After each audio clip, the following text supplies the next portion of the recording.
Hola a todos, esto es Caza Etapas, tu podcast de ciclismo. Aquí estamos, otro programa más y ya van 19 en el espacio dedicado a los amantes de las dos ruedas. Soy Pablo Pastor y me acompaña Pau Hernández. Hola, Pau. Hola gente, aquí estamos otra semana más para tratar temas, bueno, interesantes, ¿no? Sobre todo este inicio de Tour. Dejaré un pequeño apunte. Qué inicio más accidentado, Pablo. Bueno, sigue con la presentación y empecemos.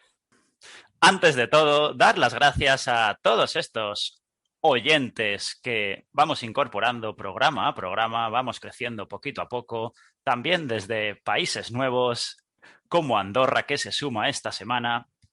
Ya sabéis que nos podéis seguir tanto en Twitter como en Instagram, @cazaetapas_. Nos podéis escuchar tanto en iVoox, en Spotify y en Google Podcasts. Allí podéis suscribiros, podéis darle me gusta y podéis comentar como han hecho algunas personas esta semana, ¿verdad, Pau? Sí, al final vamos sin prisas, pero sin pausas. Está bien.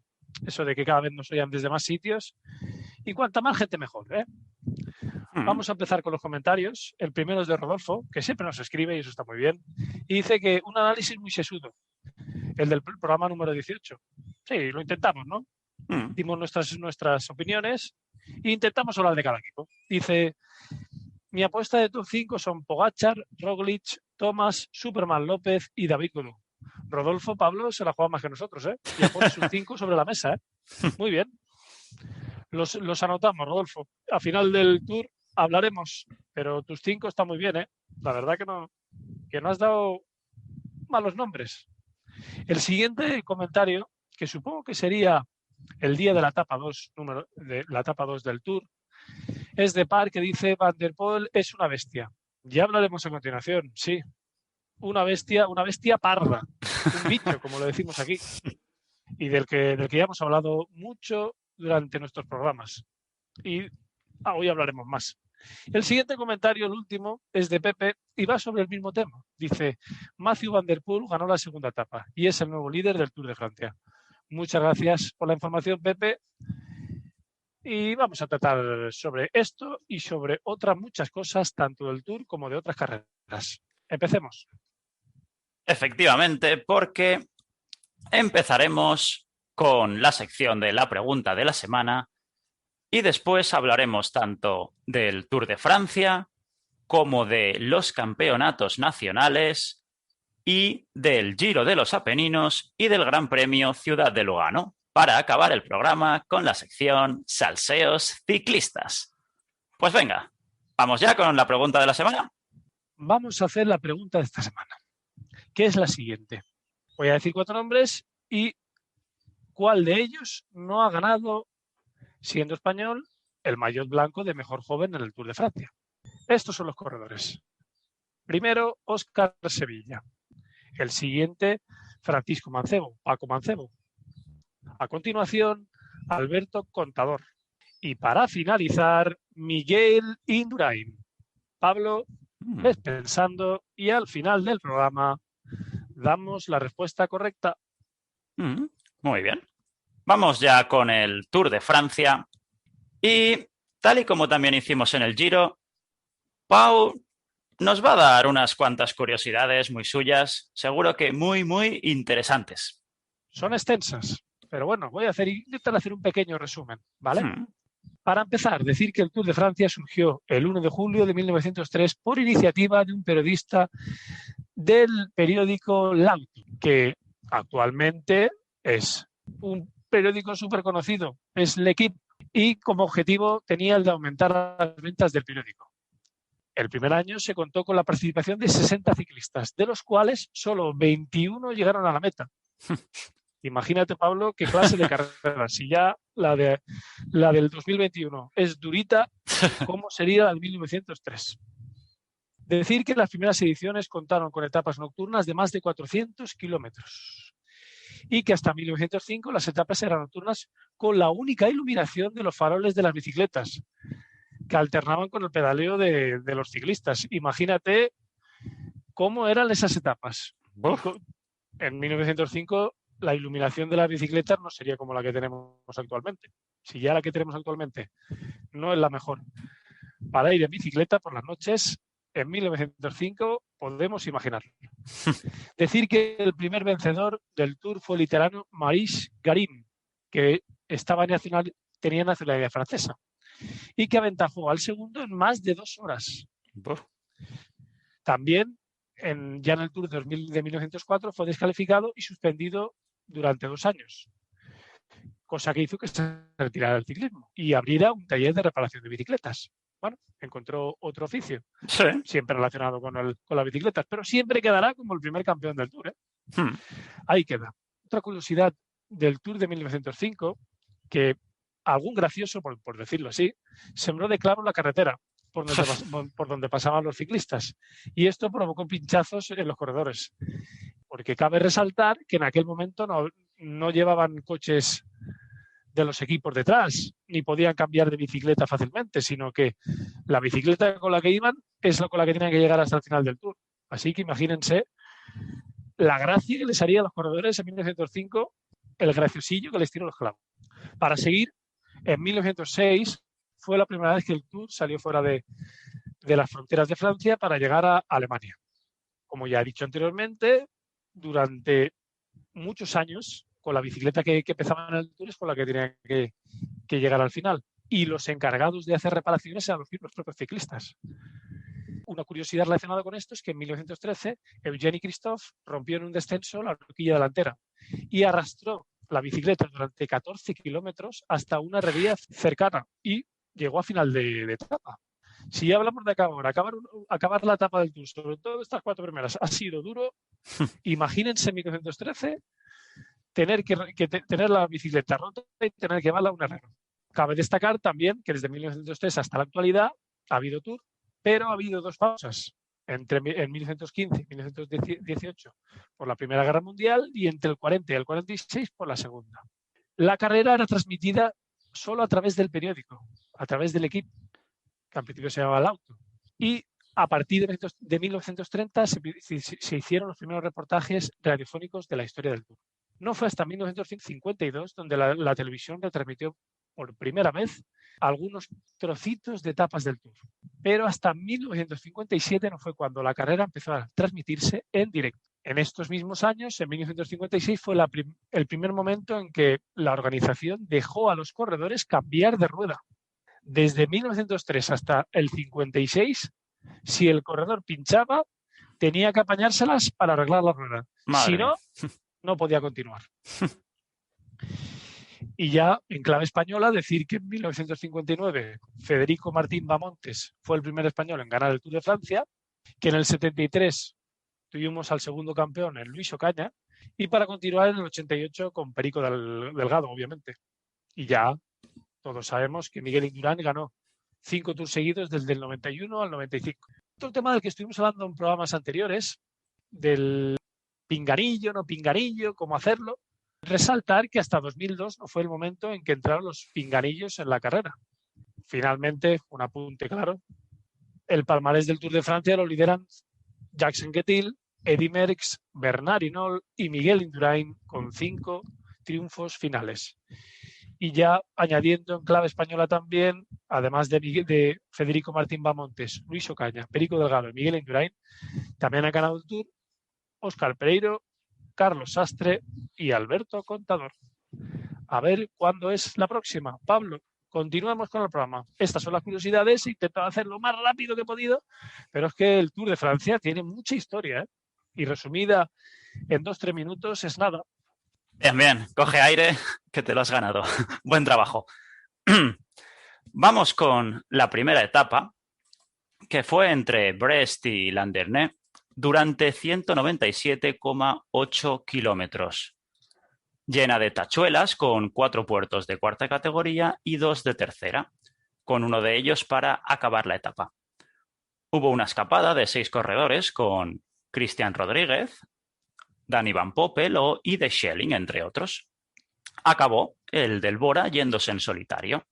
Pero aquí empezó todo lo que ha venido Pau antes anunciando, con las caídas. ya que una aficionada, por no decir una estúpida, con un cartel tiró a Tony Martin, el corredor del Jumbo-Visma, y se provocó una caída en la que el corredor del DSM, Jascha Schutterling, tuvo que abandonar. A 28 kilómetros de meta cogieron a Ide Schelling y a 7 kilómetros y medio hubo una nueva caída que afectó a corredores como Kruijswijk, Richie Porte o Superman López. Cuando ya estaban llegando al puerto de tercera final, a 2 kilómetros y medio, Julien Alaphilippe atacó y se impuso con el maillot arcoiris en la primera etapa del Tour en su país, además de enfundarse el maillot amarillo. El primer grupo, a 8 segundos, llegó con Matthews y Roglic en segunda y tercera posición, respectivamente. Pello fue el mejor español, quedando en la posición 12ª, y Enric Mas el 15º. Pero hubieron las primeras diferencias, ya que, siempre con referencia a Julien Alaphilippe, Richard Carapaz llegó a 13 segundos, al igual que Wout van Aert, Lucas Hamilton a 38 segundos, Ben O'Connor a 1 minuto 49. Voy a decir los corredores que tenían ciertas aspiraciones a hacer algo en la ronda gala. Miguel Ángel López, 1.49 también, así como Emmanuel Buchmann y Guillaume Martin. A 2 minutos 16 llegaron Richie Porte y Wouter Poels. A 3 minutos 17 Simon Yates. A 5.33 Valverde, Dan Martin y Teo Geoghegan. A 6 minutos 7 segundos Warren Barguil. A 8 minutos 49 Michael Woods. A 9.32 Jesús Herrada. A 11 minutos 5 segundos Johnny Izaguirre. Y a 24 minutos y 38 segundos llegó un grandísimo Marc Soler que, con los dos radios fracturados, las dos cabezas del radio y una cabeza del cúbito, acabó la etapa llegando en última posición, pero tuvo que abandonar. ¡Buf! ¿Qué destacarías, Pau, de esta primera etapa tan accidentada y con buenas diferencias? Lo primero que diría es que no se puede permitir. La segunda caída, vale, son lances de carrera y, bueno, nos lo encontramos nuevamente en el Tour y en el resto de carreras. Sobre todo en las grandes vueltas, que las primeras etapas siempre, si no hay diferencias, siempre hay mucho nerviosismo y es normal que hayan caídas. Pero la primera caída no se puede permitir. Que una espectadora esté atenta a que la cámara de televisión ponga un cartel delante de los ciclistas y acabe tirando a un tercio del pelotón no se puede permitir. Voy a entrar también en un tema un poco de la sociedad, que estamos en un mundo actualmente que la fotito es más importante que el mundo real, ¿no? Porque qué mejor ejemplo, estar en todo un Tour de Francia viendo a los mejores ciclistas del mundo, que además iban a una velocidad perfecta para ver a casi todos y poder animarles. O sea, un lujo para cualquier aficionado y estar más atento a hola abuelo, hola abuela, aquí estoy, ánimo. Escucha, no lo sé. Ciertos expertos han dicho que también el Tour debería haber puesto unas vallas porque era una carretera un poco estrecha en la que había mucha gente. Puede ser que el Tour debería pensar en el trazado si hay algunos momentos en los que se debe vallar la carrera, sobre todo por el bien de los ciclistas, que al final son los protagonistas de todo esto. Pero también como sociedad o como cada uno como individuo tiene un poco que hacerse mirarla, ¿no? Un poco que es lo importante, porque fue tremendo, ¿eh? Las imágenes son de las más tremendas que he visto nunca en una gran vuelta, incluso diría en una carrera ciclista. Ver a alguien poniendo un cartel delante de los ciclistas diciendo el mensaje que sea, eso da igual. Sin mirar la carrera, o sea, la carrera le daba exactamente igual. Ella iba allí a dar un mensaje a quien fuera. Y la desgracia fue tremenda, porque hemos dicho que Sutherland se tuvo que retirar al momento, después Marc Soler al final acabó retirándose, pero es que hubo muchos ciclistas que ya quedaron convalecientes. Y una primera etapa, Pablo, que al final, cuando dejamos el tema de la caída, empezó ya dejando bastantes diferencias, sobre todo en algunos corredores, de los que tú y yo hablamos que podían estar en el top 10 Sí. y que incluso yo diría que quedan ya casi descartados, ¿eh? Por ejemplo, yo el equipo que destacaría es el Israel Startup Nation, Sí. que tanto Daniel Martin como Michael Wood, sobre todo, perdieron una minutada en la primera etapa del Tour. Un Michael Wood que además venía con una forma espectacular, Sí, sí. habiendo quedado quinto en las 2 últimas carreras de una semana, como ya dije en el programa anterior.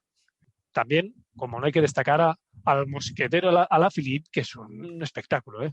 Hizo un último sprint que nadie le pudo seguir y que, como ya hemos dicho tú y yo muchas veces, una carrera en la que compiten el mosquetero y el señorito del que después vamos a hablar, el bicho, son carreras diferentes ya, ¿eh? Y ese es mi análisis de la primera etapa. Una lástima, ya hubo corredores que quedaron un poco descartados, otros que sin quedar descartados ya como que es una montaña, como yo sobre todo destacaría a Miguel Ángel López, porque aquí ya perdió 1.40 con los mejores. Y hay que decir que queda la crono, Sí. y en la crono muy bien le tiene que ir para que no se vaya 5 minutos con corredores como Pogačar o Roglic. Y eso es mucha tela que cortar, que estamos hablando que tampoco es un tour con grandes etapas de montaña. Hay muy buenas, pero tampoco es un Giro o la Vuelta de este año. Así que este es mi análisis y continuamos. No puedo decir mucho más. Muy, muy completo y muy de acuerdo en todo. Pero sobre todo, sí, la estupidez humana parece que no tiene límites. Y sí, es que también, además de las bajas que decías del Israel Startup Nation, las segundas espadas de Ineos que iban a ser y que seguro que serán importantes, como Richie Porte y Teo Geoghegan, también perdieron minutos, sobre todo Porte, que mucha gente lo estaba poniendo como el tapado. Y bueno, ya hablaremos después, pero Sí, hablaremos después porque las etapas al final casi que se repiten, Pablo. Y Richie Porte, yo creo que aquí, si tú y yo tú ya le dabas más como gregario, yo le daba como gregario, pero como una baza que podía jugar el Ineos como en otras carreras ha hecho, porque mira, Richie Porte ganó hace poco la Dauphiné en ese segundo plano, atacando él y quedándose todo más atrás. sí, por eso. Pero aquí en el Tour creo que la opción está, la han perdido. Y también otro corredor como Ben O'Connor, que llegaba en una gran forma. Minuto 49 segundos ya la primera etapa. Pero bueno, realmente también ha habido tantos que perdieron tiempo que luego tampoco será tan Ya difícil haremos el volver. análisis de la última etapa a la que hemos llegado hasta el día de hoy, Sí, sí. porque este es el primer día, pero la pérdida de tiempo está siendo casi diaria. Sí. Por ejemplo, otro corredor que destacaría es Simon Yates, que yo le veía como un corredor tapado, pero creo que definitivamente viene a cazar alguna etapa, ¿no? Sí, que hace Además, etapas. después de todos los programas que está teniendo, esa debe ser su misión. Vamos con la segunda etapa. Desde Pegós-Guirec hasta el Muro de Bretagne de 183,5 kilómetros, también con 4 puertos de cuarta y 2 de tercera, acabando la etapa en el Muro, que había mencionado tanto, con 2 kilómetros al 6,9%. En el inicio de la etapa, Superman López tuvo una avería mecánica y cambió de bicicleta. Hubo una escapada de 6 corredores con Ide Schelling de nuevo, con el maillot de la montaña, llegaron a tener 4 minutos, cayeron algunas gotas de agua y a 35 kilómetros de meta el ritmo se incrementó bastante con una fuga controlada con Teuns del Trek y Cabot del Total Energies por delante. A 18,1 kilómetros cogieron a Teuns, que iba por delante, y se acabó la fuga. En el primer ascenso al muro, que se subía 2 veces, Matthew Van Der Poel lo probó y no se sabía muy bien para qué. Cogió los segundos de bonificación que había, después quedó Pogačar y tercero Roglic en este sprint bonificado, mientras McNulty, con un ritmo alto, les acababa cogiendo. Ineos se puso al mando del pelotón y en el segundo paso, mientras Richie Porte tiraba, Nairo Quintana fue el primero en desatar las hostilidades, atacando a falta de 1 kilómetro 200 metros. Van Der Poel saltó con él, llegó Colbrelli a su altura, intentándolo, pero contraatacó el bicho, que llegó hasta la meta totalmente desatado, ganando la etapa, alzando el dedo al cielo, llevándose el maillot amarillo y dedicándoselo a su abuelo del que hablamos en el programa anterior, Pulidor. Pogačar, Roglic y Kelderman llegaron a 6 segundos y el resto del grupo a 8. Enric Mas fue el primer español, posición 13ª, y Valverde 17º. Siguieron perdiendo tiempo algunos corredores, ya que Geraint Thomas, Miguel Ángel López y Fuchs Lang llegaron a 23 segundos de Mathieu van der Poel y Lucas Hamilton a 28 segundos. ¿Qué resaltarías, Pau, de esta etapa en la que el bicho ya dejó su sello en el Tour de Francia? Destacar a este hombre, que es un espectáculo verle competir en cualquier carrera, tanto en carreras de un día, como en carreras de una semana, como ahora en una gran vuelta. No va a ganar el Tour, pero ya es protagonista. Porque cabe destacar esas imágenes finales en las que lloraba y una emoción que a mí la verdad que me sorprendió, porque estamos hablando de un chico que es joven, pero aún así tiene un currículum que ya le gustaría a muchísimos corredores de primer nivel, ¿eh? Pero claro, es que hay una curiosidad aquí, Pablo. ¿Y cuál es la curiosidad? Hablamos de su abuelo, Raymond Poulidor, y hablamos de su currículum en las 14 participaciones que estuvo en el Tour. Pero es que su abuelo nunca se vistió de amarillo. La cantidad de veces que estuvo en el podium final, nunca estuvo de amarillo. Y su nieto se lo dedicó, y de qué manera, ¿eh?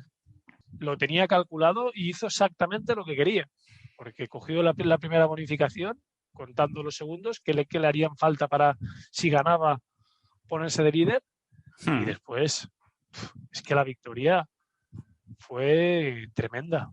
Uno de estos sprints que yo diría que solo hace él. Son sprints en los que es mucho decir, pero pones una moto al lado y yo creo que la moto pierde. Porque es que pone la bicicleta a tal velocidad, un auténtico espectáculo, la verdad. Y ya en esta segunda etapa destacaría un nombre que de momento le está viendo muy bien el Tour, que es Sergio Higuita del Education First.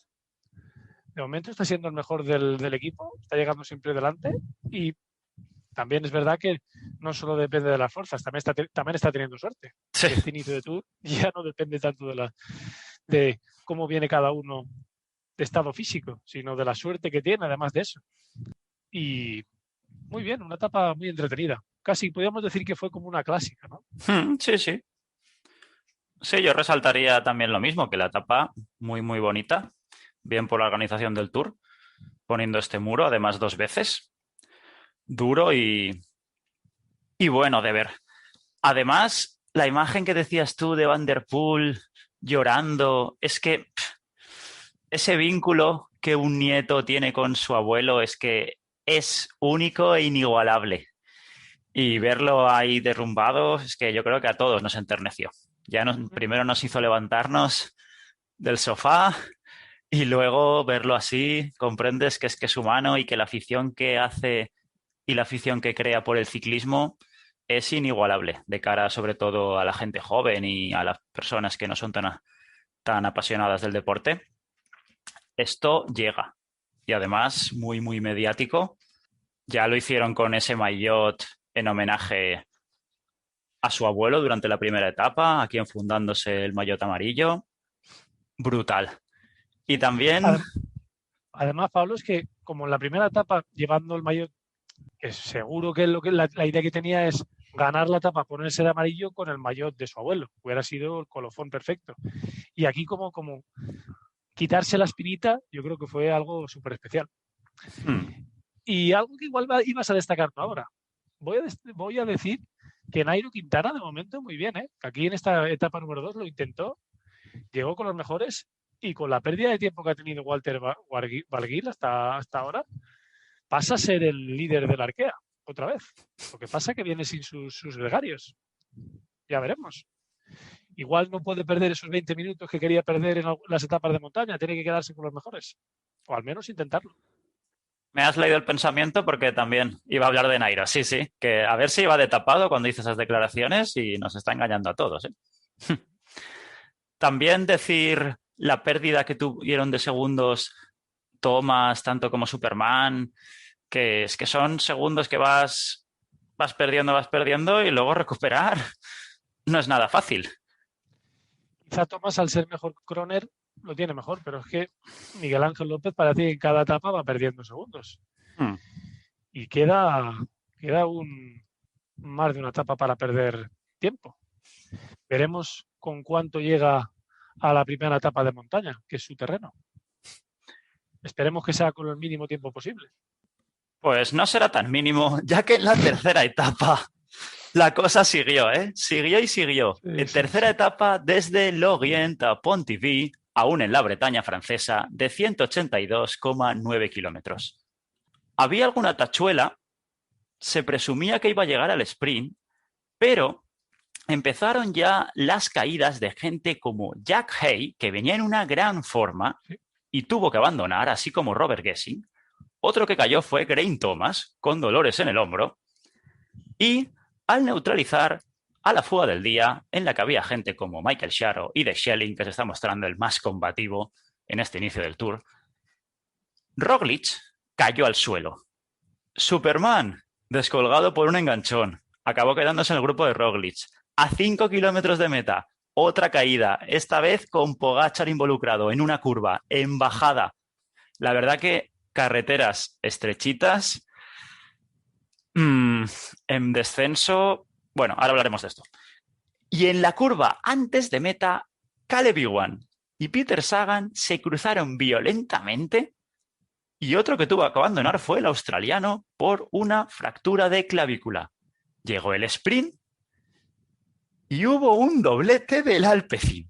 Pero no estaba el bicho, no, que es el que estuvo tirando de sus compañeros en ese último kilómetro.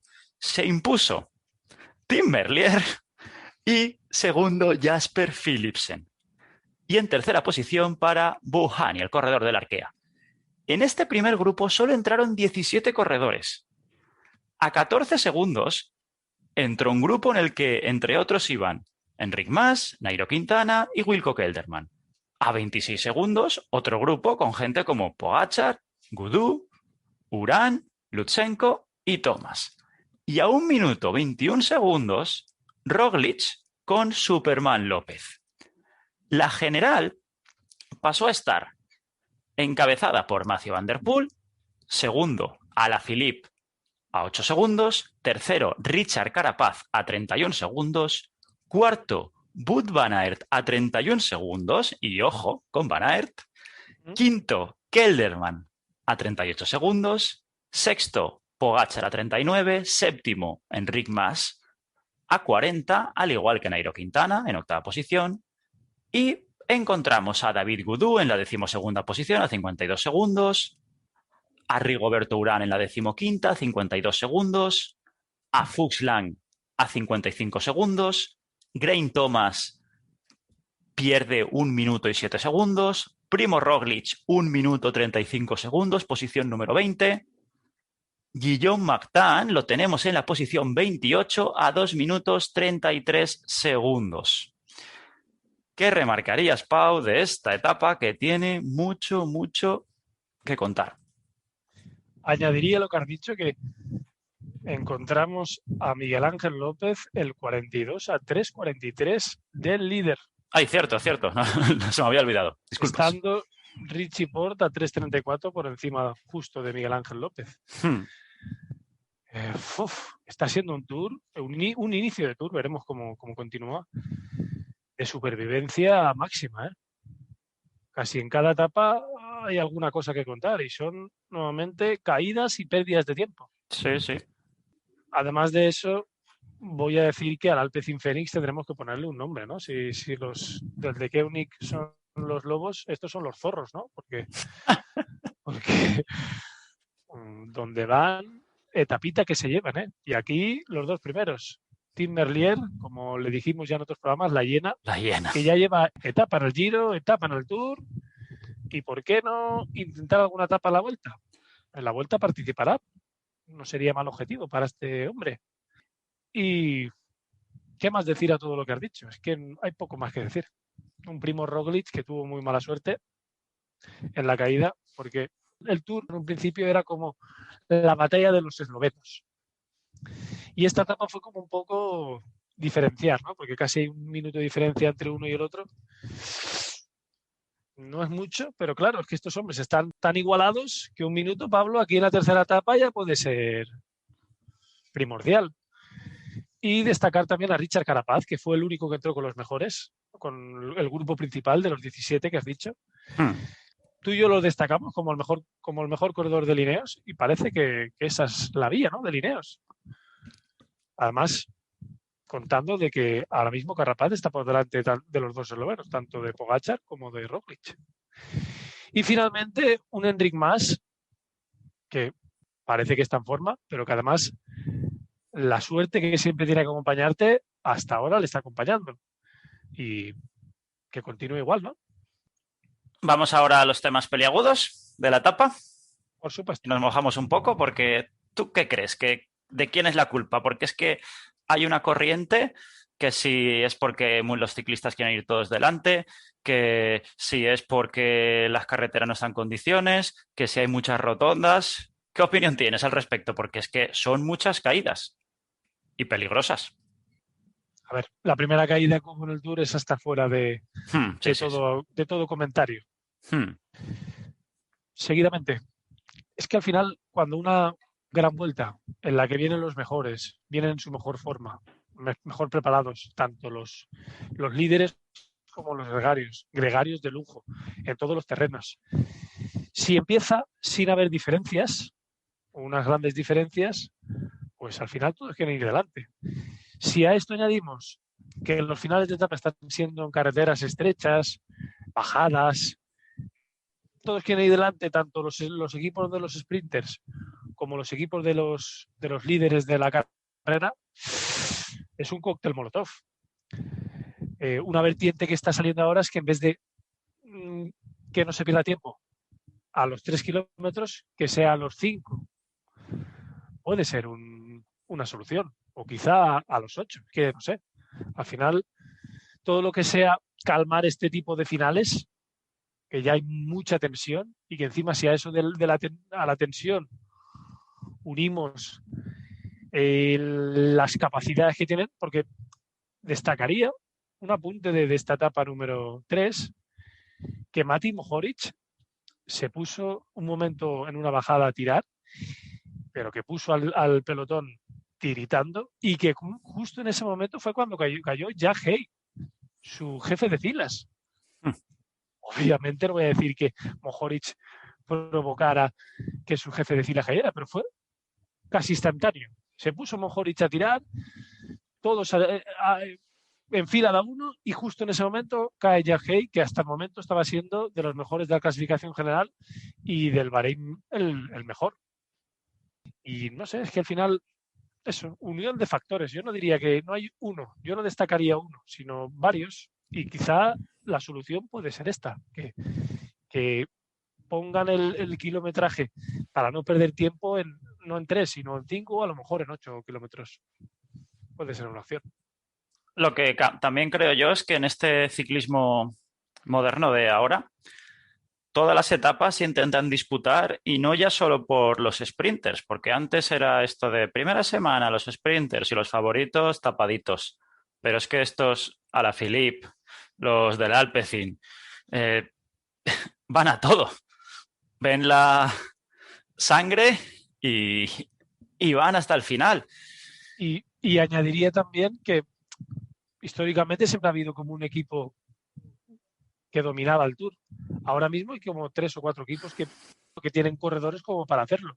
Y eso añade ya tensión, añade el equipo de los sprinters, el equipo de los cazatapas que hablamos tú y yo mucho, como son el de Koenig y el Alpecin, y después los grandes rosters que vienen a este Tour, como puede ser el Jumbo, el Ineos, el UAE o el Movistar. Claro, son muchos equipos, muchos corredores, todos quieren estar delante, y si la carretera es más estrecha, todos no caben.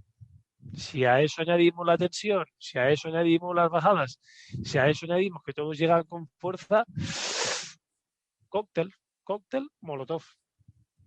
Carrera de supervivencia, que es lo que está siendo hasta ahora. Sí, muchos nervios y favoritos que van cayendo, que al final también pasó un poco en el Giro. Recordemos Mikel Landa la primera semana, después Marc Soler, Bookman, que al final un poco, no vamos a decir por descarte, porque obviamente han de estar en buena forma, pero si te vas manteniendo ahí tapadito, ya el top 10, mira, si tienes suerte lo vas teniendo ahí, porque Sí. Nairo Quintana, que nadie contaba con él, ya Enric Mas, que ya está ahí cerca, corredor como Kelderman, que ya lo tenemos en el top 5, o por eso he dicho antes de Wout van Aert, que de momento está cuarto con una crono por delante, con dos Sí, sí. cronos por delante, que De puede hecho, estar ahí. después de la crono puede ser el líder perfectamente. Sí. Y ya, si está Barrera de líder, el Jumbo tiene más piezas que jugar, Hmm. aunque han perdido a Robert Gesing, que es un gran gregario. Hmm. No sé, está siendo un tour entretenido, pero para los ciclistas supongo que no tanto. De los más accidentados que yo recuerdo. Sí, sobre todo al inicio, porque al final siempre en global suele pasar, pero ya en tan pocas etapas y en tan pocos días, yo tampoco recuerdo uno tan accidentado. Sí, porque al final de ese top 10, recuerdo que dijimos que igual puede ser que dijéramos 15, 16 corredores en el programa anterior. Están quedando muy poquitos, ¿no? Ya Hmm. creo que quedan los 10 o menos. Hmm. Vamos ya con la cuarta etapa entre Redon y Fulleres durante 150,4 kilómetros, bastante llana. Al inicio de la etapa ha habido un parón de 60 segundos por parte de los corredores en protesta por todo lo que hemos mencionado antes. Y los 10 primeros kilómetros también han ralentizado el ritmo en el pelotón. Previamente por la mañana, la Asociación de Ciclistas había publicado un comunicado. Ha habido una escapada únicamente con dos corredores, Perichon del Cofidis y Van Moer del Lotto. Han llegado a tener 3 minutos, mientras de que Unik y Alpecin tiraban del pelotón. A 20 kilómetros, la ventaja para la fuga era de 54 segundos. Van Moer ha acabado soltando a Perichon, mientras el ritmo en el pelotón era muy alto, con muchos equipos tirando los últimos kilómetros, como Alpecin, De Koenig, DSM, Trek.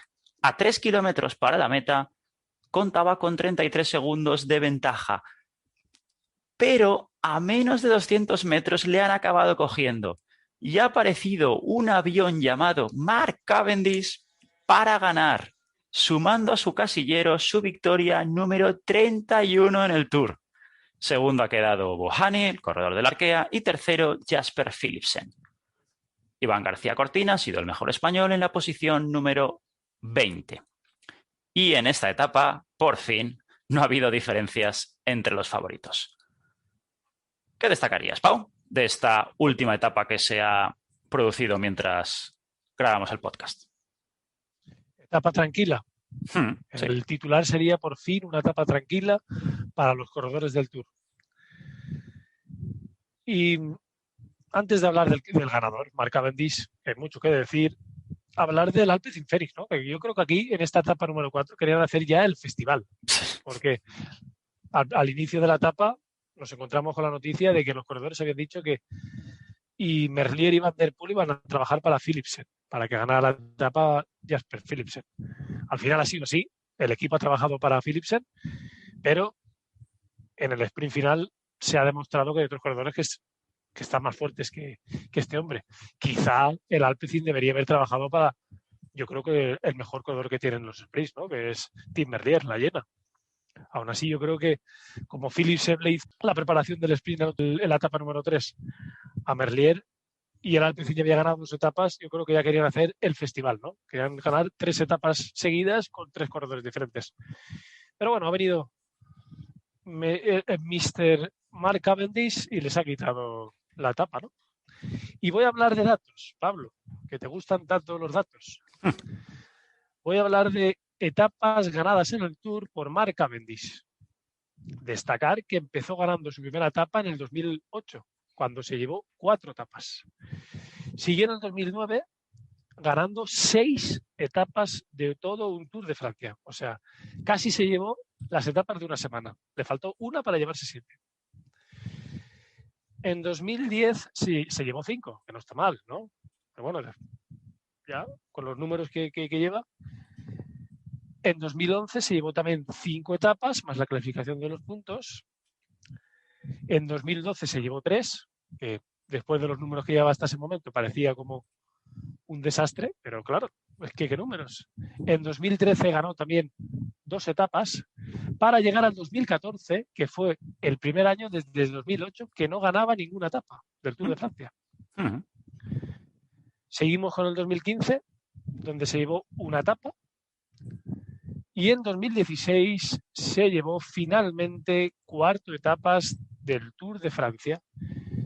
Y desde esta fecha, 4 años, y en 2021 vuelve a ganar el bueno de Mark Cavendish con 36 años, y que la vuelta al Deceuninck le ha venido como anillo al dedo, ¿eh? Y en un final de etapa en el que se ha mostrado emocionadísimo también. Unas imágenes que, como me hubieras dicho tú antes con el bicho Matthew Van Der Poel, nos demuestran que son humanos, que sufren. Es un espectáculo y que es un deporte durísimo. Y que llegar a estar al máximo nivel no es moco de pavo, ¿eh? Y enhorabuena por Mark Cavendish, se lo merece. Ya dijimos en el programa anterior que al inicio del año o al final de la temporada anterior nos dicen que iba a ganar Mark Cavendish una etapa en este Tour 2021 y nos hubiera entrado la risa. Pero mira, la baja de Sam Bennett se planta aquí y victoria. Muy bien, espectacular, también nos ha emocionado. Y a mí particularmente lo que decías que están hechos de otra pasta. No sé si has visto una imagen de Primo Roglic, cómo ha iniciado hoy la etapa antes de ponerse el maillot, con rasguños por casi todo el cuerpo que le han tenido que poner muchas gasas, pero la verdad que la imagen bastante dantesca y él sonriendo. Uf, madre mía, si aún consigue hacer podium, milagro, estando así. Y si ya gana el Tour, sí, nos tendremos que sacar el sombrero y decir chapó. Decir a lo que acabas de comentar, que en esta imagen Primo Roglic ha puesto de titular momia. Así que se pueden imaginar la imagen. Todo el lado izquierdo con gasas desde la pierna, el costado del tronco, el hombro, el brazo. Uf. Lo que tú dices, si en estas condiciones este hombre consigue meterse entre los primeros y llegar al podium, ya es un logro, pero ganar el Tour sería espectacular. Y por último, quería destacar al corredor que han cogido a falta de menos de 200 metros, Brian Van Moer, el corredor de 23 años, belga, del Lotto Soudal. Vaya planta, ya ganó la primera etapa en la Dauphiné, yéndose a la aventura y impidiendo que el pelotón le pudiera coger. Aquí ha estado al límite. Corredor que en el 2018 fue subcampeón del mundo sub-23 de contrarreloj por detrás de Michael Berg y por delante de Matías Norsgaard, el corredor del Movistar. Vaya pinta que tiene este belga y se ha destapado otro más de los jovencitos para ponerlos en la libreta. Sí, habrá que apuntarlo. Además, en los últimos kilómetros parecía que no lo iban a coger, ¿eh? Con todos los gregarios de lujo que hay en este Tour. El Alpecin, el Deceuninck al máximo, con la Arkea también ayudando. Y una imagen curiosa, con el Lotto Soudal, todos sus compañeros, impidiendo ahí que el resto de equipos tiraran. Ha sido una imagen, la verdad, que muy curiosa. Vamos ahora con lo más destacado de las siguientes etapas que van a correrse en el Tour de Francia. Una quinta etapa que ya hemos mencionado anteriormente, contrarreloj, 27,2 kilómetros, no es llana del todo y van a seguir cayendo las diferencias. Sí, son casi 30 kilómetros en los que los grandes rodadores van a seguir sacando diferencia a los escaladores. Y ya hay algún escalador que ya tiene suficiente pérdida. Así que nos podemos encontrar con una clasificación para la etapa número 6 en la que ya empecemos a ver a los favoritos arriba y a otros favoritos empecemos a verles a 6-7 minutos, ¿eh? Y tendrán que empezar a pensarse ciertos equipos en apostar por un corredor y dejar a otros como gregarios de lujo, ¿no? Estoy hablando, por ejemplo, del Movistar. Esperemos que a Enric Mas le vaya bien la crono, continúe estando entre los mejores y Miguel Ángel López, o mucho me equivoco, o lo que he dicho, puede quedarse a 6-7 minutos del primero y de los mejores y ya debe empezar a pensar cuál va a ser su función en el equipo. Si la de gregario o la de probarla en alguna escapada para meterse otra vez en la general, pero se complica el Tour para muchos, aunque ya está siendo bastante difícil. Sí, sí. La etapa número 6, totalmente llana, a priori para un sprint. Una etapa número 7 con casi 250 kilómetros, llana al inicio, pero en los últimos 100 kilómetros, un puerto de segunda, 2 de tercera y 2 de cuarta. Pinta para fuga. Y en la etapa número 8 empieza la montaña. ¿Y de qué manera? Con 3 puertos de primera categoría encadenados. El primero, 5,7 kilómetros al 8%. Después, el Col de Rome, 8,8 kilómetros al 8,9%. Y la Colombier, 7,5 kilómetros al 8,5%. Bajarán este puerto casi 15 kilómetros, después uno más en llano y final de etapa. Puede ser una etapa, yo creo que también para escapadas, ¿eh? Al finalizar ahí en bajada, estos corredores que han perdido tanto tiempo, yo creo que esta etapa es la ideal para cazar alguna etapa e incluso para intentar recuperar tiempo. Sí. Y para los corredores principales, como los eslovenos o puede ser Ineos, también creo que es una etapa en la que tienen que tener corredores por delante por todo lo que pueda pasar. Para que le puedan ayudar en los últimos kilómetros de la Colombier o incluso en la bajada, si hay alguna diferencia entre los mejores, que siempre puedan tener a un compañero que les puedan ayudar a minimizar las pérdidas. En la etapa número 9 sigue la alta montaña con un puerto de os categoría, 2 de primera y 2 de segunda. Coronarán el último puerto de primera categoría, 21 kilómetros al 5,6%, harán 2 kilómetros en llano y acabarán. Madre mía. Quizá al final es un puerto largo, pero no muy duro, y hubiera sido mejor aquí un poco más de dureza, pero bueno, supongo que después de una etapa en la que ya hay tantos puertos, en la que ya por fin suben a un World Category, ya empezarán los favoritos a hacer diferencias entre ellos, ¿no? Llegará el día de descanso y seguirá la etapa número 10, llana, con una etapa número 11 de alta montaña de nuevo, con 2 puertos de primera y un Hors Category como el Mont Ventoux, 15,7 kilómetros al 8,8%. Se bajará durante 22 kilómetros hasta llegar a la meta. Esta etapa no me la pierdo. Tiene pinta de liarse seguro. Y la bajada, 22 kilómetros. Estoy imaginando ahí a un Julián Alaphilippe o a un Pello Bilbao si van con los mejores y pueden liarla, ¿eh? En la etapa número 12 hay bastantes tachuelas, ideal para fugas. La número 13 también, bueno, menos tachuelas. Imaginamos que llegará una fuga. Y la número 14 de media montaña con 3 puertos de segunda categoría y 2 de tercera. Otra etapa que se parece a una clásica, ¿no? En la que puede llegar alguna escapada, alguna fuga. Y en la que los mejores equipos, como he dicho ya anteriormente, deben meterse a un corredor porque nunca sabe lo que puede pasar. Dejamos ahora el Tour de Francia y pasamos a los campeonatos nacionales que se han celebrado durante estos días.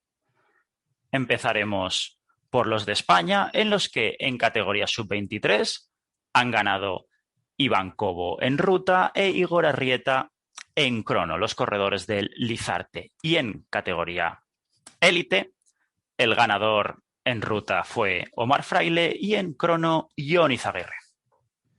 Respecto al campeonato de España en ruta, destacaría el Ken Pharma.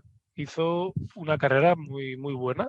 Están teniendo siempre 3, 4, 5 corredores entre los mejores. Y con un Roger Adrià, que fue el quinto a 3 segundos de Omar Fraile. Y que estuvo muy bien, ¿eh? Además de destacar también a Marcos García, que está corriendo actualmente en el Kinnan Cycling Team de Japón. Y hizo un décimo a 11 segundos del ganador, ¿eh? Muy bien. Tuvimos un amigo de cazaetapas, como fue Julen Irizar, pero no concluyó el campeonato de España en ruta. Respecto a la corona, Pablo, sí que daría un pequeño apunte, y es que Carlos Rodríguez fue el tercero a unos segundos de Jon Izaguirre, ¿eh? Muy bien, Carlos Rodríguez, que sigue dando pasito a pasito, sin prisa pero sin pausa, como hacemos nosotros, mostrando entre los mejores del pelotón, tanto español como mundial, ¿eh? Muy bien por el corredor de Lineos. Sí, también estuvo muy activo en la prueba en ruta, la verdad. Sí, también estuvo muy bien.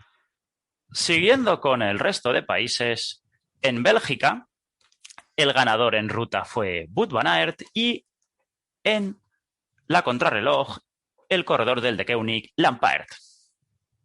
Sí, y destacando el caníbal Remco Benepoel, que quedó tercero en ruta y segundo en la crono. Muy bien, este chico, que sigue añadiendo podiums a su currículum.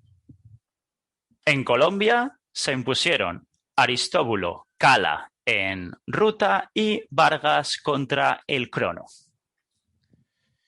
Estando Diego Camargo del Education First, mi equipo, en segunda posición, y Andrés Ardila del UAE Team, que fue campeón del Giro Baby en 2019, por delante de los corredores del Movistar como Einer Rubio y Juan Diego Alba. Así que bien, mostrándose también estos jovencitos colombianos. Un poco como que las primeras espadas del ciclismo colombiano no estuvieron en estos campeonatos de su país. Por eso los campeones son como gente joven, ¿no? En el país de moda, en Eslovenia, los ganadores fueron Mohoric en ruta y Tratnik contra el crono. Estando Pogačar en tercera posición en la crono. Y que es un país que tiene corredores de primer nivel. Lo podemos ver en los campeones, Tratnik, Mohoric, pero después corredores como Jan Polang del UAE Team, que también estuvo tanto segundo en ruta como segundo en crono. Y Luka Metsek del Team Bike Exchange, corredores de primer nivel siendo un país súper pequeño, ¿eh? Y por eso ese es un campeonato del que teníamos que hablar, obviamente. Contando además que no estaba Roglic. En Suiza se impusieron Dillier en ruta y Kung contra el crono. Destacando a Johan Jacobs, el corredor jovencísimo del Movistar Team, que fue tercero en el campeonato en ruta. Sí. Mientras que en Italia ganaron Colbrelli, muy en forma, en ruta, y Mateo Sobrero en la contrarreloj. Colbrelli mostrándose como el corredor más en forma del ciclismo italiano, ¿no? Sobre todo en cuanto a cazatapas, porque podemos hablar de que Fausto Masnada fue segundo y después tuvimos a un Gianni Moscon que fue cuarto, pero aún así Colbrelli el más fuerte y está en este Tour de Francia también como tirando al palo, ¿no? De momento no ha estado tampoco en el podio en ninguna de las etapas, pero mostrándose en casi todas, ¿eh? Hemos visto ese maillot de campeón de Italia. Y después en el campeonato de crono, yo creo que fue una de las sorpresas de estos campeonatos nacionales, ¿no? Porque ganó Mateo Sobrero, que venía de hacer tercero en el Tour de Eslovenia, pero ganó a corredores como Eduardo Affini, que quedó segundo, Matías Cattaneo del De Keuning, que quedó tercero, pero sobre todo a Filippo Ganna, La que quedó locomotora, cuarto sí. y le sacó casi un minuto. Así que Sobrero, muy buena forma, un corredor también joven, que tiene 24 años y habrá que seguirle. También en el Astana, Pablo, que estamos hablando de que el Astana está como en momento de destrucción. Veremos si continúa en el equipo. Si no, yo creo que hay muchos equipos que tendrían que llamar a la puerta de este chico joven italiano, que tiene muy buenas condiciones. Ahora hablaré de él, en salseos ciclistas. Eso está bien. En los campeonatos de Francia, los ganadores fueron Remy Cabaña en ruta y Benjamin Thomas contra el crono. Destacaría que Cabañas se quitó la espinita, ¿no? Porque en el campeonato en crono no le fue bien, de hecho, le fue fatal. Pero después en la etapa en ruta demostró estar fuerte aún así, porque hizo una escapada en solitario y casi que podemos decir que hizo una crono. En solitario tenía 3-4 corredores por delante, Rudy Mollard, Warren Barguil, Víctor Lafay, y aún así ganó con bastante superioridad. Y destacando además que en esta etapa en crono ganó Benjamin Thomas del Groupama, pero el segundo fue Bruno Admiral y Alexei Brunel, que también son del Groupama. Se llevaron los 3 lugares del podio, el Groupama. No está mal. Tampoco estuvieron mal las victorias en Alemania de Schachmann en ruta y Tony Martin, del que hablábamos antes, que fue el protagonista de esa caída por la estúpida mujer de la pancarta contra el crono. Un Tony Martin que parece que a los 50 años se podrá presentar aquí en el campeonato de crono de Alemania y ganarlo, ¿no? Porque parece que siempre está adelante con los mejores. Y destacando también en la crono que tuvimos a Yuri Holman, el corredor del Movistar, que estuvo séptimo. Y a Jonas Ruth, el alemán de 1,97 del que ya hablamos en el programa anterior, del Education First, que quedó sexto. Y después, en cuanto a la ruta, Maximilian Schachmann, que para mí es una de las sorpresas que no esté en el Tour, aunque claro, llevando a Emanuel Buchmann y llevando a Wilco Kelderman, que de momento, sobre todo, Kelderman se está mostrando muy bien y está entre los mejores. Quizá Maximilian Schachmann lo veamos en la Vuelta a España, puede ser. Y aquí también Jonas Ruth quedó el octavo, así que el corredor del Education First hizo muy buenos campeonatos nacionales. Y a ver si lo vemos en alguna escapada en el Tour, porque es muy curioso verlo encima de la bicicleta. El último país que mencionaremos va a ser Holanda, en el que Timo Roesen ganó la prueba en ruta y Tom Dumoulin la contrarreloj. Muy buena vuelta de Tom Dumoulin, ¿no? Por fin, después de volver, se lleva una victoria. Y yo creo que esto le animará, ¿no? Para que en lo que queda de temporada pueda hacer buenos resultados. Quizá lo vemos en la vuelta, sería ideal. Y respecto también a esta crono, destacar a Ide Schelling, que quedó cuarto, el jovencito holandés del equipo Bora, y que hasta el momento está siendo el más combativo del Tour de Francia, va con el maillot de clasificación de la montaña. Y muy bien por este chico, hay que destacarle los resultados que está haciendo. Dejamos los campeonatos nacionales y pasamos ahora a el Giro de los Apeninos, de categoría .1 en Italia, entre Pasturana y Génova, de 191 kilómetros, con bastante montaña. Una participación con corredores interesantes para estar corriéndose a la misma vez el Tour. Estando el Eolo con 4 españoles y, sobre todo, con el debut de Juan Ayuso con el maillot del UAE. Diego Sevilla, el corredor del Eolo, estuvo en la fuga y tras ser neutralizada se marcharon por delante Ben Hermans, Gianni Moscon, Carboni, el corredor del Androni y Juan Ayuso. Hermans se fue por delante y hasta 5 kilómetros de meta Ayuso iba con Moscon a la caza del belga, que acabó ganando con Conti, el corredor del UAE, en segunda posición y Bataglin del Bardiani en tercera a 30 segundos, los dos. En novena posición llegó Alejandro Ropero, el corredor del Eolo, y en la 17ª, un Juan Ayuso que qué manera de estrenarse con el UAE. ¡Madre mía! estrenarse en una escapada con Gianni Moscon, eso entra dentro del currículum, ¿eh? Ya puedo contárselo a sus amigos porque es un corredor peculiar. Y sí, se mostró con los mejores, ¿eh? Estuvo con los mejores delante, cerca de la victoria. Sí que es verdad que al final perdió 52 segundos, pero no le podemos pedir más, ¿no? No le vamos a pedir que llegue aquí y gane. Claro. Se mostró, lo hizo bien, demostró que está en condición, incluso de competir con los mejores. Y muy buen inicio con el UAE Team. No le podemos pedir más, la verdad. Y la última carrera que se ha disputado ha sido el Gran Premio Ciudad de Lugano, también de categoría .1, en Suiza, alrededor de Lugano, durante 184 kilómetros. La participación bastante parecida a la del Giro de los Apeninos, también con Juan Ayuso y con Eleolo. Y aquí se impuso el corredor de Ineos, Moscon. Después, Conti repitió en segunda posición, al igual que en el Giro de los Apeninos, y Ben Hermans fue tercero a 20 segundos. Cuarta posición para Simon Pelot y quinto Diego Ulissi.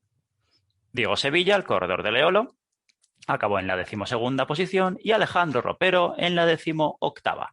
Y aquí Juan Ayuso abandonó. No pasa nada. Al final tampoco le vamos a pedir que esté en todas las carreras. Además viene de todo un Giro Baby en el que también ha competido siendo el mejor, con diferencia. Debuta con el UAE Team dentro de estas clásicas con corredores de primer nivel. Y no pasa nada. La primera carrera está adelante con los mejores y en esta segunda se retira. Aún así, gran temporada la de Juan Ayuso, muy joven y no le podemos pedir nada más. Como ya hemos dicho en este programa, en otros aspectos, sin prisa, pero sin pausa. Juan, estamos contigo en Cazatapas. Vamos ya con la sección de salseos ciclistas. Esta semana todos son rumores, no hay ninguna renovación. Ya sabéis que a partir del 1 de agosto es cuando se pueden anunciar oficialmente fichajes, así que, de momento, rumores. El primer corredor es uno del que hablaba Pau antes como Sobrero, ya que parece que está cerca de irse al Bike Exchange. Y no es el único movimiento en el Astana, ya que Aramburu y Gorka Izaguirre, los rumores que lo sitúan en Movistar cada vez son más y más fuertes. Sobrero sería un gran fichaje para el Bike Exchange, ¿no? De momento no para ir de líder, pero sí para tener un jovencito ahí como segunda espada detrás de Simon Yates, de Luca Hamilton o de Chavito, ¿no? Un corredor para tener ahí en el roster y en progresión, que creo que al equipo le viene bien. Y después, en cuanto al Movistar, Gorka solo, Jon Izaguirre no. Pablo, tú que eres nuestro líder en salseos, solo Gorka al Movistar. Es lo que ha salido esta semana, a ver qué sale en la siguiente. De todas maneras, a mí por lo menos me sigue sorprendiendo que no sé si habrán roto con su manager o igual el Movistar ha hecho las paces, ¿no? Con el manager de tantos ciclistas de primer nivel. Pero quitando eso, Aramburu sería un fichajazo para el Movistar para unir junto con Iván García Cortina como los nuevos clasicómanos del ciclismo nacional, y después Gorka Izaguirre sería un buen gregario para el Movistar en alguna gran vuelta e incluso en alguna clásica para acompañar a estos corredores nuevos. No acabo aquí, ya que aún hay dos nombres más. El primero es Finn Fisher-Black, que viene de hacer cuarto en el Tour de Bélgica, el corredor del Jumbo-Visma del filial de 19 años de Nueva Zelanda y campeón de Oceanía Junior en ruta y en crono. Los rumores lo sitúan rumbo al UAE, que no para de coleccionar perlas. Y el último nombre es David de la Cruz, rumbo al Movistar, precisamente desde el UAE. También sería un gran gregario, ¿no? Para el Movistar. Me parece que está fichando a todo ciclista, bueno, o quiere fichar a todos ciclistas nacionales. Y en cuanto a Finn Fisher-Black, el neozelandés de 19 años, que es una lástima, ¿no?, para el Jumbo, porque lo tenía en el segundo equipo, lo estaba como cociendo a fuego lento a este chico. Llevaba ya 2 años en el Jumbo de amateur y al final, poderoso caballero es don dinero. Ha llegado al UAE Team y se lleva otra perlita. Al final tiene a la perla número 1 del ciclismo mundial, como es Fenómeno Pogačar. Tiene al que viene por detrás, porque es el que viene por detrás, que es Juan Ayuso, que de momento está siendo el mejor de los jóvenes por debajo de los 20 años. Y ahora ficha a este chico que también tiene muy, muy buena pinta. Al menos que me sorprende, un neozelandés aquí. Estaría bien, ¿no? Un corredor neozelandés entre los mejores del World Tour. Sí, De momento, otro más a apuntar en la libreta, Pablo, y sobre todo una pieza más para el UAE Team, que no paran. Bien, vas buscando la música mientras hablo del calendario y del próximo programa, Pau. Allá voy. Un calendario que viene marcado por el Tour de Francia, que va a seguir disputándose, y por el CBU Cycling Tour, de categoría .1. Así que en el próximo programa hablaremos del Tour, del CBU Cycling Tour y quizás aparece alguna sorpresa. Vamos ahora con la respuesta a la pregunta de la semana, que espero que también sea otra sorpresa. La pregunta es la siguiente, la recuerdo. ¿Cuál de los siguientes corredores españoles no ha ganado la clasificación de mejor joven en el Tour de Francia, el maillot blanco? Estos son los nombres: Óscar Sevilla, Francisco Mancebo, Paco Mancebo, Alberto Contador y Miguel Indurain. Pablo, ¿cuál dirías que es la respuesta correcta? Hombre, a Mancebo sí que lo recuerdo con el maillot blanco, eso seguro. A Sevilla yo diría que también lo tengo en la mente. Así que entre Indurain y Contador...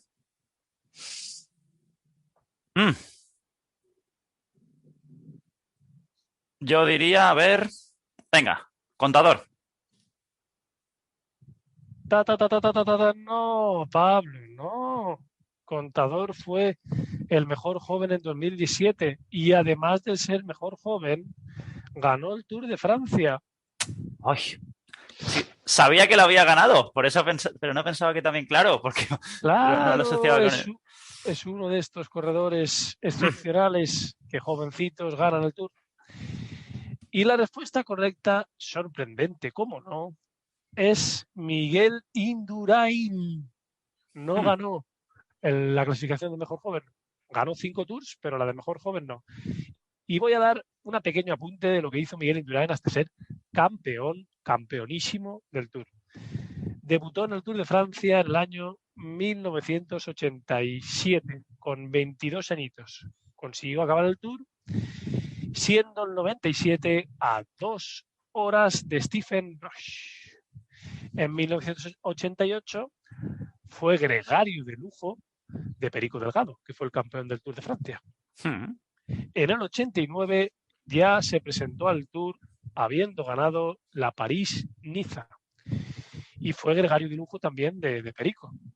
Se llevó ya su primera etapa y acabó el 17 de la clasificación general. Ya empezaba a apuntar maneras. Y ya en el año 1990 fue el año de confirmación, donde ganó también la París-Niza, y en el Tour se presentó otra vez como gregario de Perico. En la segunda etapa, la crono quedó segundo, por delante de casi todos los favoritos. Y en la primera etapa de montaña viene uno de los momentos claves en este Tour y también en la carrera de Miguel Indurain, porque le tocó quedarse a ayudar a Perico y perdió una serie de tiempo, en concreto 12 minutos y 50 segundos. Destacando que en el resto del Tour fue el más fuerte del equipo Banesto en montaña y ganó su segunda etapa en un final de los más clásicos, en Luz Ardiden. Y está la mitología aquí, bueno, también al final es que son como apuntes que la gente tiene en mente, pero que podría ser o no podía ser. Se dice que si no hubiera perdido ese tiempo ayudando a Perico, habría sido el campeón final del Tour. ¿Por qué? Dato que te voy a dar. Perdió 12 minutos y 50 segundos y Miguel Indurain en ese Tour de 1990 quedó el 10º a 12 minutos y 47 segundos del ganador final.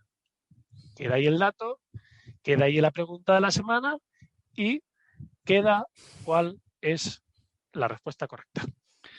Pablo, no has acertado, pero has aprendido algo. El Easy mueve el mundo en ese último dato que estaba diciendo. El Easy. ¿Cuántas cosas ha conseguido el Easy? Y no ha conseguido, porque hay mucha gente que por el Easy no hace. Pues venga, Pau, ponme la música, que nos vamos, amigo. Ahí la tienes.